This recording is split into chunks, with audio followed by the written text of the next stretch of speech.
eu quero que vocês saibam que eu dou graças a Deus por todos.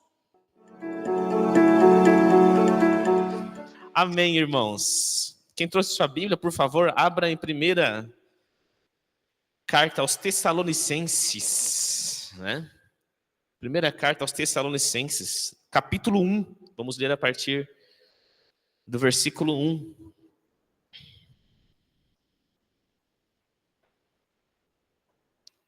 Primeira carta de Paulo aos Tessalonicenses.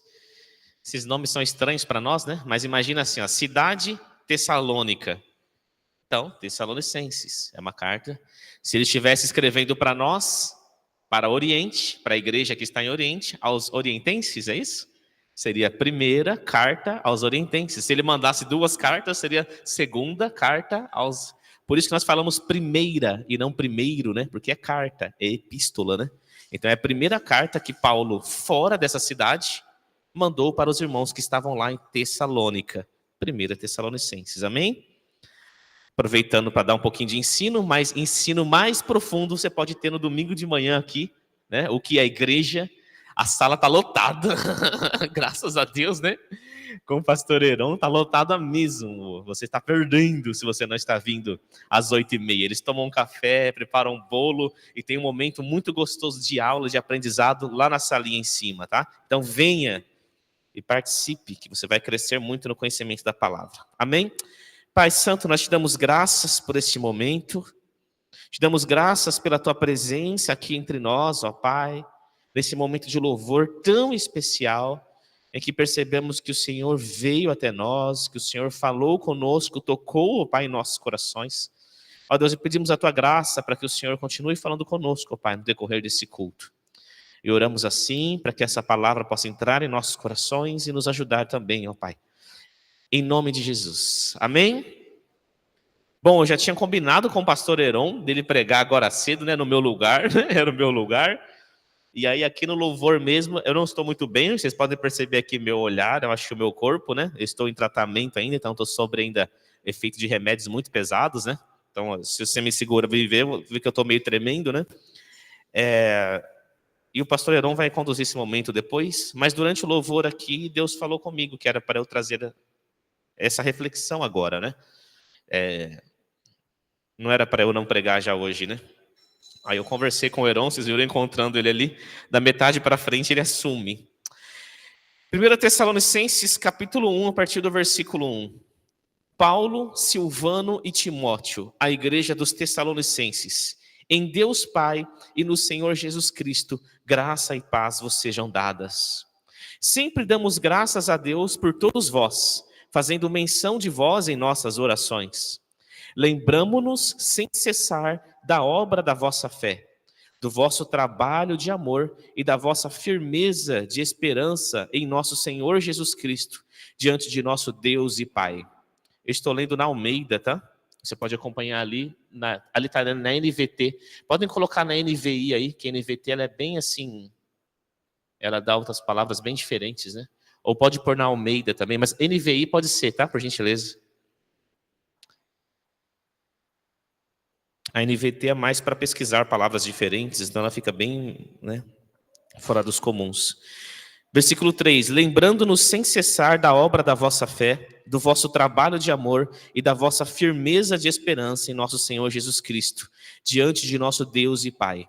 Reconhecendo, irmãos, amados de Deus, a vossa eleição, porque o nosso evangelho não foi a vós somente em palavras, mas também em poder, no Espírito Santo e em plena convicção, como bem sabeis quais fomos entre vós, por amor de vós. E vós vos tornastes nossos imitadores e do Senhor, recebendo a palavra em muita tribulação, com alegria do Espírito Santo. De maneira que fostes exemplo para todos os fiéis na Macedônia e na Acaia. De vós se fez ouvir a palavra do Senhor, não somente na Macedônia e Acaia, mas também em todos os lugares. A vossa fé para com Deus se espalhou, de tal maneira que não temos necessidade de falar coisa alguma, pois eles mesmos anunciam de que forma fomos recebidos entre vós. Dizem-nos como vos convertestes dos ídolos a Deus, para servistes o Deus vivo e verdadeiro, e aguardastes dos céus a seu Filho, a quem ele ressuscitou dentre os mortos, a saber, Jesus, que nos livra da ira vindoura. Amém? Irmãos, eu não preparei sermão, não tenho esboço hoje, eu estou só com o texto diante de mim. Então vou fazer algo que nós chamamos de homília, que é quando você vai lendo os versículos e tirando dele os ensinamentos, tudo bem? Então, por que ali ele mesmo eu não ia pregar, mas ali mesmo Deus tocou no meu coração que era para pregar? Porque hoje eu vou entrar em afastamento por um tempo, não sei se serão 15 dias, 20 dias ou um mês das atividades da igreja, então hoje eu acho que é a última vez que eu participo assim bem ativo. Preciso me retirar. E eu acho que a principal preocupação quando a gente precisa se retirar é como é que vão ficar as coisas, né? Como é que vai ficar o seu João, que eu ia começar agora sábado o curso de batismo com ele, né? A dona Ivani, que já começamos, curso de batismo, as pessoas que eu estou fazendo, o grupo de homens que está, crescendo, né? Lá em casa, já tiveram vários homens lá em casa. E aqui Paulo, ele partilha desse mesmo sentimento. E como é que você olharia da sua parte isso? Da sua parte? Como é que são as divisões de trabalho? Ou como foi ministrado hoje pelo Senhor, através da boca da Amanda, qual que é o seu fardo? Como é que é o fardo que você tem posto diante das suas costas? E tentado carregar sozinho, ou não partilhando muito, talvez ao ponto de chegar e ficar doente, como eu estou doente, precisando parar. E essa carta já nos começa com uma lição. O Paulo, apóstolo, poderia iniciar essa carta para os irmãos, dizendo simplesmente, eu, Paulo, apóstolo, digo. Ele tem autoridade para isso. Eu sou Paulo, apóstolo. Eu estou falando para vocês. E aqui o contexto é o mesmo. Em Tessalônica, Paulo não teve muito tempo de trabalhar com os irmãos. Imagina, era coisa de chegar e ficar 1 ano, ou às vezes 2 anos, em cada uma dessas igrejas, Corinto. Ele chegava, logo começava a perseguição, os irmãos ficaram crentes ali, se converteram com a pregação da palavra e já batem no apóstolo Paulo, já sai como morto, se for ler lá em Atos, né, todo o contexto, quando ele passa por Tessalônica, e aí ele manda algumas pessoas, manda Silvano, manda Timóteo para ver como é que tá, mas ele já não consegue mais voltar para lá. E o sentimento fica que um sentimento assim, semelhante. Parece que algo que não está no meu controle, ou algo que não está sob o seu controle, e aí eu aplico para mim, homem, em casa, eu aplico para mim, pastor, como igreja, você pode aplicar para você, esposa dentro de casa, algo que parece que não está sob o seu controle, e aí então você começa a ficar nervosa, começa a trazer, talvez, opressões. Talvez você quer, se algo foge do seu controle ou foge das suas mãos, você se desespera, como homem, como mulher ou como pastor, isso traz um peso. E qual que é a primeira lição que nós temos? Paulo escreve, não dizendo diferente de outras cartas, Paulo, apóstolo, ele diz Paulo, Silvano e Timóteo. Ele já começa dividindo a autoridade, dividindo a representatividade, compartilhando com os irmãos que não é ele só o responsável ou quem se preocupa, em que eles estão em uma equipe fazendo e trabalhando. E eu vou dizer para você, casado, casada, Deus não juntou vocês dois em uma só carne para você ser sozinho partilhando os fardos. Esposa, Deus não juntou você com seu marido em uma só carne para você estar também sozinha e tudo precisando ter sob o seu controle. E Paulo já nos dá essa lição muito humilde. Os outros não eram apóstolos. Mas ele vem e fala, quem que está escrevendo para vocês? Eu, Silvano e Timóteo. A igreja de Tessalonicenses. Em Deus Pai, e é assim que ele começa a saudação dessa carta. Então, meu irmão, minha irmã, eu estou tendo que parar porque eu acumulei atividades. E o nosso corpo não aguenta. E nós ficamos estressados. Eu estou tendo que parar por uns dias. Você não precisa chegar a esse ponto. Amém? Que sirva de um exemplo. Exemplo não são só apenas os bons, os ruins também são exemplos. Eu sou um jovem pastor. Eu fiquei aqui em Oriente, estou aqui em Oriente há 7 anos, vou fazer 8 anos. Mas todo esse tempo era pastor voluntário. Eu tinha o meu trabalho. Estou apenas há 3 anos como pastor de tempo integral. Eu não estou sabendo lidar com isso ainda. Qual que é o tempo de folga? Qual que é o tempo de trabalho? Enquanto os irmãos estão trabalhando, eu não estou trabalhando das 8. Quando os irmãos estão para atender, é à noite. Mas à noite, a minha esposa está trabalhando durante o dia. Eu não tenho tempo com a família. E aí meu filho chega às 6h30 e eu tenho atividade. Eu não estou sabendo lidar com isso. Talvez se fosse um casal de missionários, se a minha esposa estivesse comigo também, saindo do emprego, servindo a Deus comigo na obra, é outra coisa. Porque daí de manhã estaríamos nós dois de manhã em casa, tomando um café. Saberíamos que à noite estamos nos grupos, estamos nas atividades, finais de semana. Eu não estou sabendo lidar com isso, isso está pesando no meu corpo. Mas por que eu estou trazendo essa palavra? Como um exemplo a não ser seguido. Essa palavra Deus falou muito comigo nesse acampamento que tivemos na reunião de pastores. Deus já trouxe para mim isso. Então que hoje o Senhor traga para você. Ei, lembre-se, Paulo, o apóstolo, o cabeça, nós homens, ele escreve, eu, Silvano e Timóteo, com muita humildade. Quem são as pessoas que você tem com você?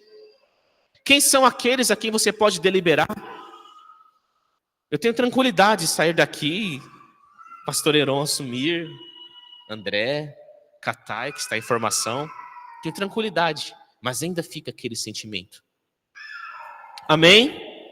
Segunda lição que eu quero trazer nesta manhã, versículo 2, ele diz, eu vou ler com vocês na NVI, versículo 2, por favor, Michael. Sempre damos graças a Deus por todos vocês, mencionando-os nas nossas orações. Pode avançar?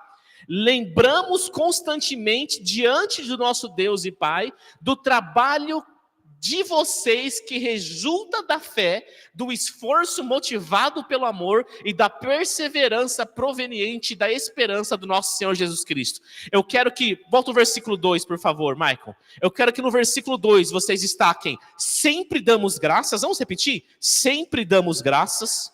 E no versículo 3 eu quero que se destaque, pode avançar por favor, lembramos constantemente diante de nosso Deus e Pai. Qual que é essa segunda lição? É que para nós podermos redirecionar o nosso olhar e não ficar olhando só as coisas ruins, só as coisas trabalhosas, é necessário que antes tenhamos um posicionamento. E o posicionamento está no versículo 2, que é: sempre damos graças a Deus por todos vocês. Já pensaram na abrangência que é isso? Você agradece a Deus por todos?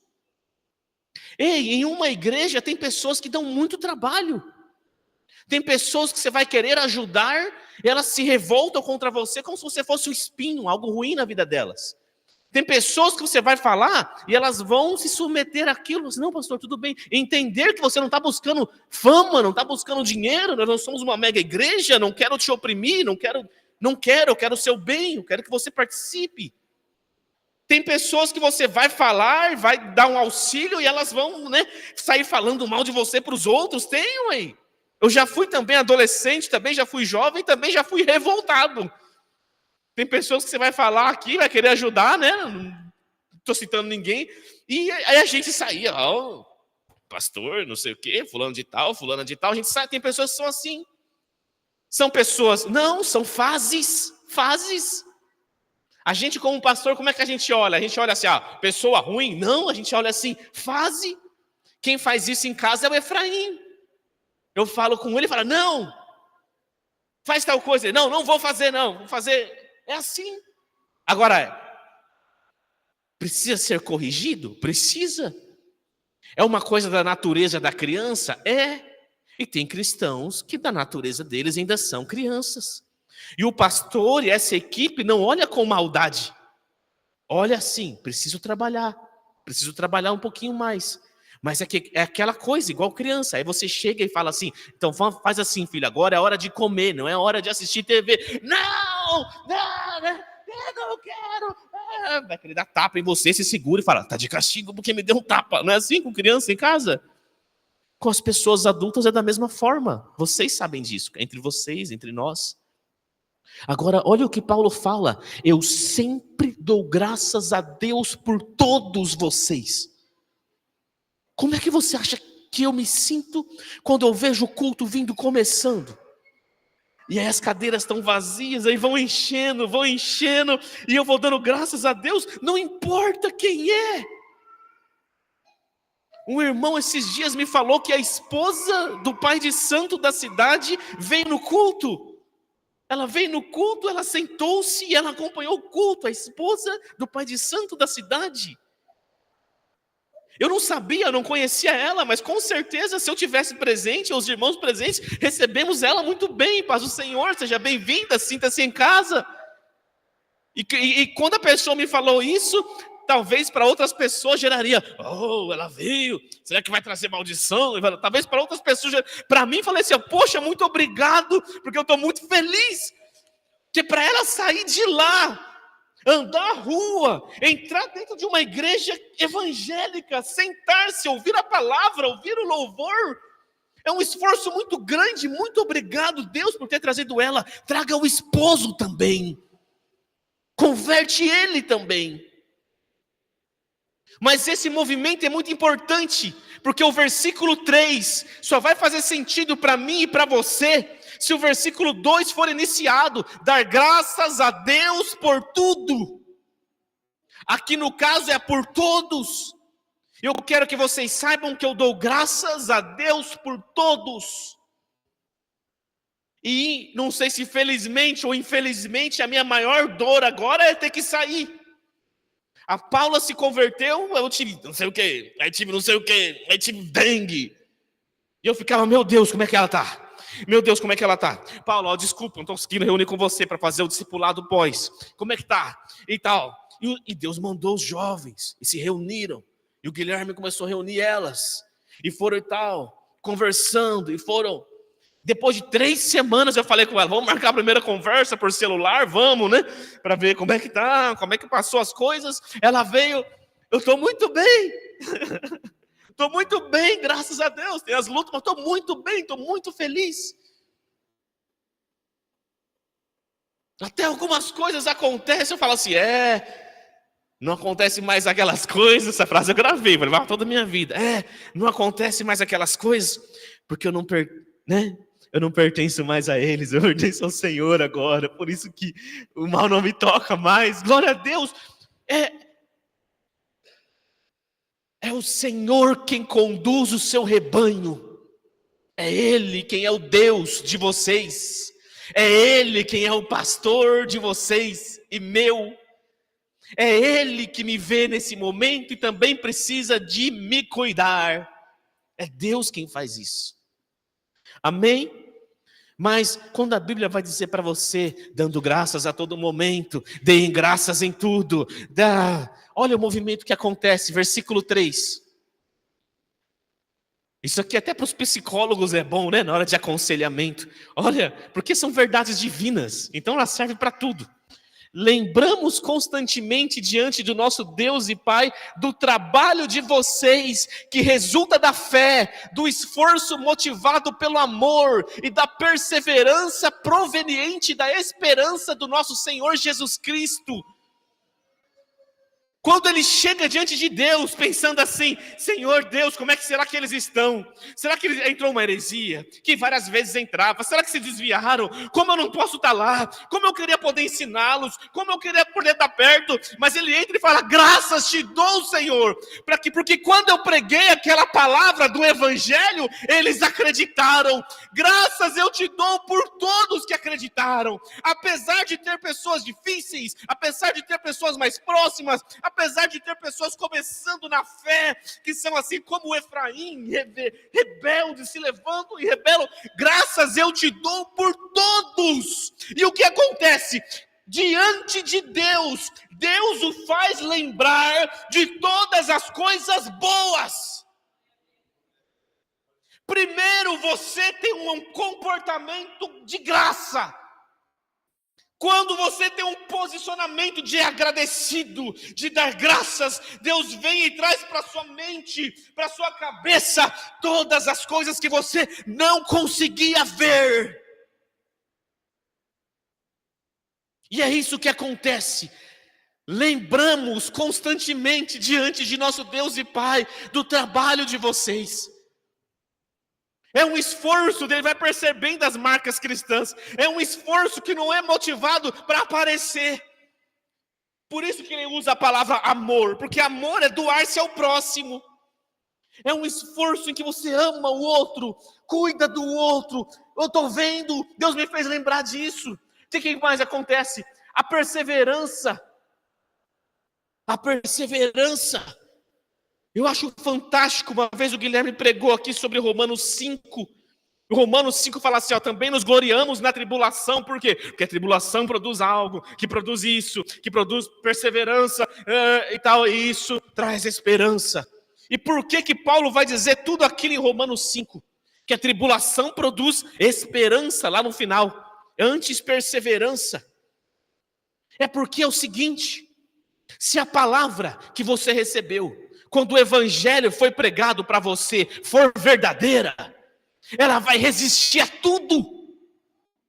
Se a palavra, quando alguém disse para você que Jesus Cristo é o Senhor, que você precisa se arrepender dos seus pecados, se quando você ouviu o evangelho, você disse, eu quero, eu aceito, Jesus me salva, se isso que aconteceu foi verdadeiro, você teve algo dentro de você criado, como se fosse uma pepita de ouro. E é essa ilustração que o apóstolo Pedro vai usar na primeira carta, para dizer sobre a tribulação. E irmãos, quando vê o fogo, que é a provação, sobre a palha, o que acontece com a palha? Se vai. Quando vem sobre a madeira, ela se vai. Quando vem sobre qualquer coisa, ela se vai. Mas quando o fogo vem sobre o ouro, ele purifica, e tudo que é ruim se vai. E quando você olha depois, você fala, está melhor, está mais bonito, está mais puro. É por isso que em Romanos 5, Paulo vai dizer, nos gloriamos na tribulação. Porque se você for perceber lá no final, quando você perceber, você vai falar assim, eu estou passando por tanta coisa. Eu orei e Deus não respondeu. Eu criei de verdade na minha cura, mas não fui curado. Eu criei de verdade. Não vem ninguém me acusar dizendo que eu não criei. Eu criei de verdade, mas não fui curado. Eu pedi de verdade, mas não foi respondido. Que ação natural se espera disso? A ação que a esposa de Jó disse para ele. Ei, amaldiçoa esse seu Deus aí, ó. Mas quando você percebe que diante de toda essa luta, você fala assim, tá, mas eu olho para mim, eu continuo acreditando em Deus. Ele continua sendo grande na minha vida. Não tem como eu negá-lo. Apesar das circunstâncias, eu sei que o meu Redentor vive e em breve ele virá o meu socorro. Apesar de tudo, o que você percebe? Então você se alegra com esperança, porque se a fé que está dentro de você resistiu a tudo isso, ela é verdadeira. E se ela é verdadeira, quando Jesus voltar nos ares, você será transformado completamente numa nova criatura de corpo. Não haverá mais pecado e você irá morar com Ele eternamente. Por isso que ela traz esperança. É por isso que a gente se gloria na tribulação. É porque quando você passa por ela, você olha para si e você percebe que você continua crendo. Então a minha fé é verdadeira. Aconteceu algo em mim de verdade. Porque era para eu ter deixado esse Deus, mas eu nem consigo. Amém? Versículo 4. Por isso que Paulo diz no versículo 4. Reconhecendo, sabemos, irmãos amados de Deus, que Ele os escolheu. É por isso. É porque ele vê a perseguição da igreja, várias pessoas sendo mortas, várias pessoas sendo perseguidas, arrastadas, apanhando. Aí ele olha e volta lá, manda. Eles continuam crentes, então eu sei que eles são escolhidos por Deus. Eu sei que o que está dentro deles foi verdadeiro, porque eles resistem.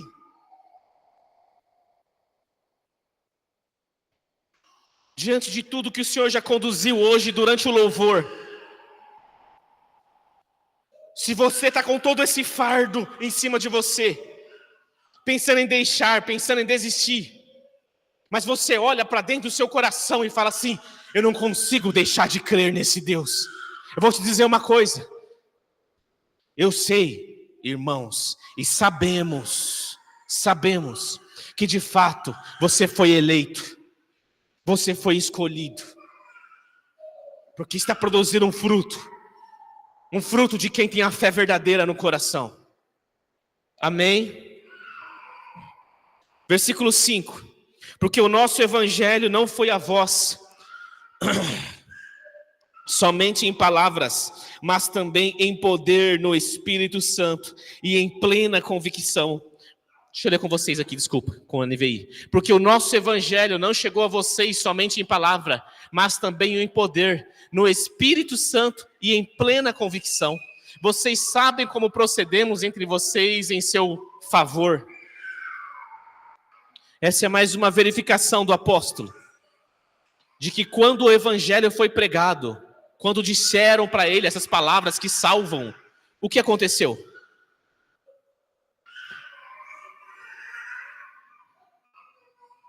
Não foram só palavras que foram ditas.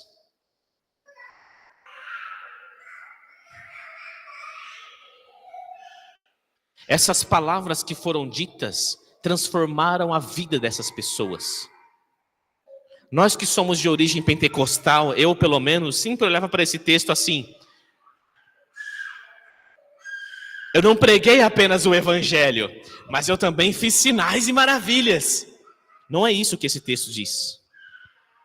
O que esse texto diz é que as mesmas palavras desse evangelho, para eles que estão recebendo essa carta agora, não foram apenas palavras, mas foi poder.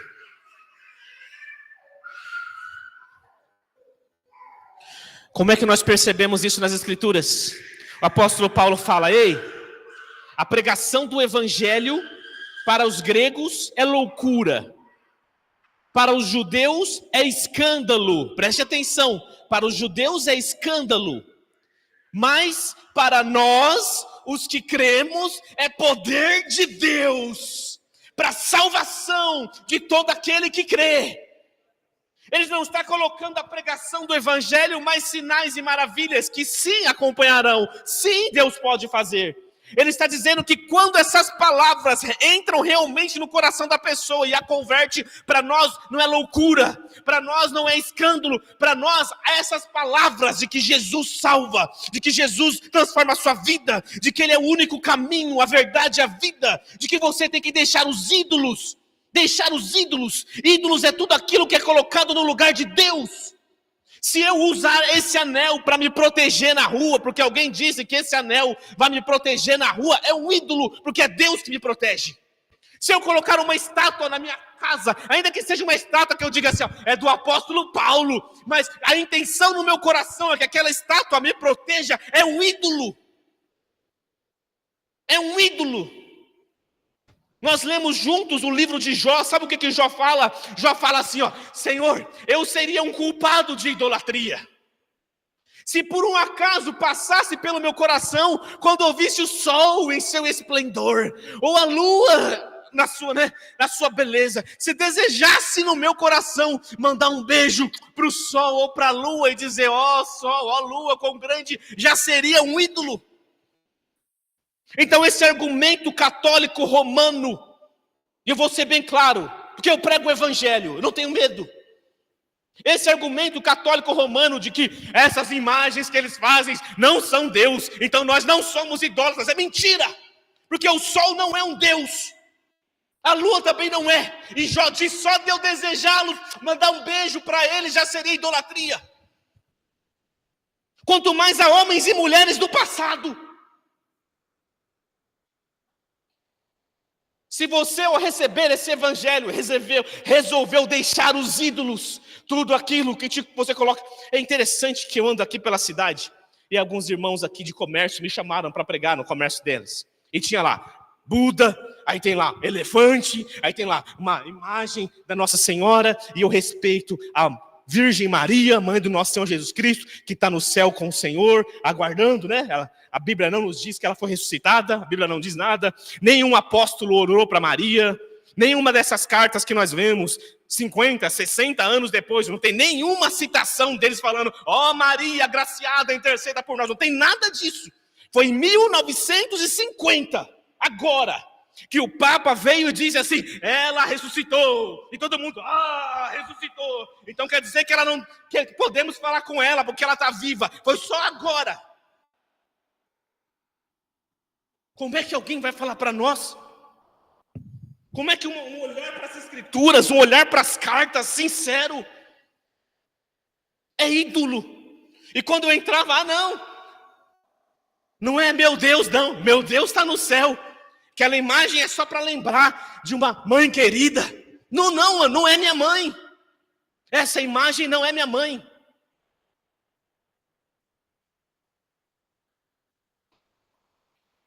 A mãe do nosso Senhor Jesus Cristo eu acredito ser o maior exemplo de cristã do Antigo e do Novo Testamento.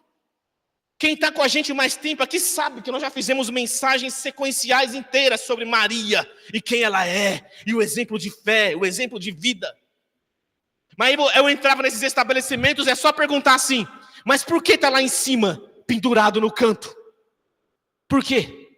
Para que ela possa olhar por todos nós. Idolatria. É Deus quem olha por todos nós. É Deus quem protege. Por que você mata essa fitinha? É para poder dar proteção, né? Agora, é Deus quem te protege. Isso é ídolo.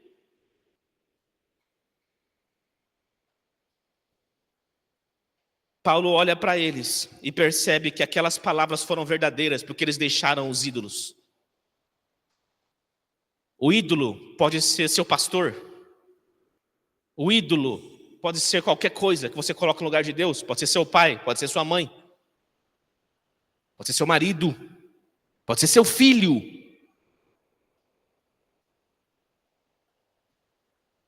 Hoje nós ouvimos Deus falando durante o louvor: entregue tudo ao Senhor.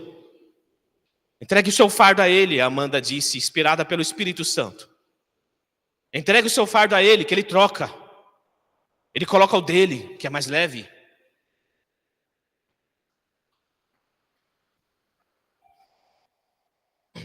Entregue seus ídolos ao Senhor. Que isso vai ser uma evidência que você realmente se converteu. Versículo 6.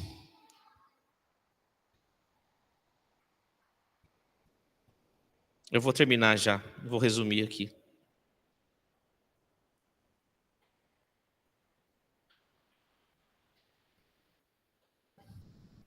Versículo 9.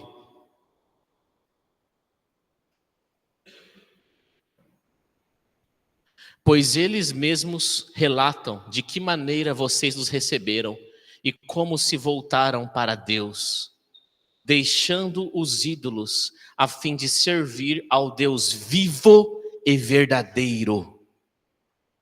Qualquer coisa que não seja o Deus vivo e verdadeiro é ídolo. E um testemunho da verdadeira fé deles é que eles deixaram.